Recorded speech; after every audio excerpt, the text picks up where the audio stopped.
The Bank of England will soon get back the powers of regulation which the UK government stripped from its remit more than a decade ago. But should the bank itself be more closely supervised, given that Governor Mervyn King is probably Britain's most powerful unelected official? With me now is Reuters Breakingviews editor Hugo Dixon. Hugo, nobody doubts that the Bank of England has to be more accountable in some way, but how on earth do you do that?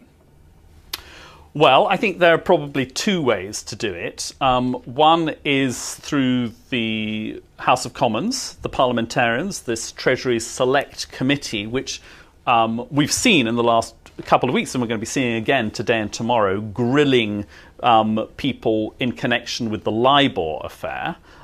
They are the body at the moment which can, in Commons anyway, in the House of Commons, can haul in the governor, his deputies, other senior officials. But they lack bite. They're not very well organised. They don't coordinate their questions. They miss some obvious questions. So they need to find a way of raising their game. I think they need to reorganise the way they do it, rather than have, I don't know, a dozen people in a horseshoe, everyone with their 10 minutes sort of on their own hobby horses. They need to decide in advance who are going to be the prime people asking the questions and really grill them.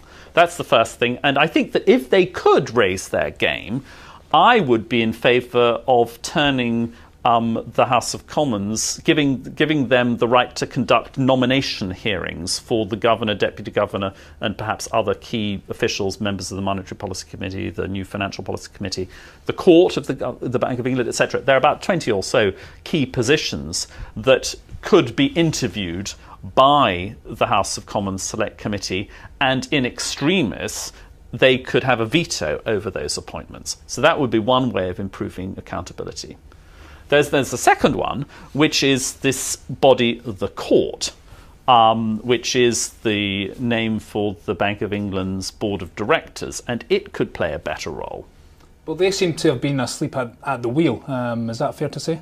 Well, they've been pretty much a useless body up till now. Even the name, the Court, sort of says it. And they used to meet in this grand courtroom with big tables and about 20 of them, and they would never really get to focus on, and they were very deferential to the governor of the Bank of England.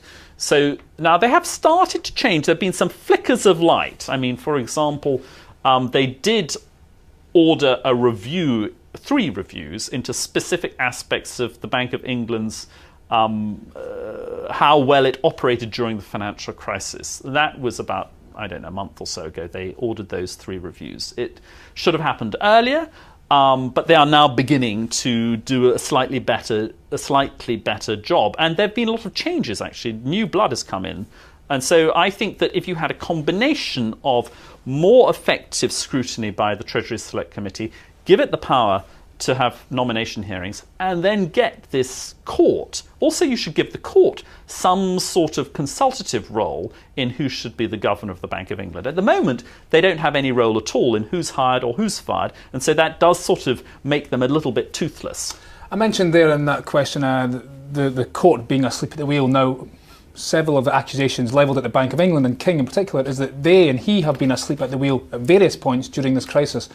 And that seems to have spurred this debate about accountability. Yet those charges can be levelled at all central banks. It's not just the Bank of England. So in that sense, the structure, or the regulatory structure, seems to be something of a red herring, no?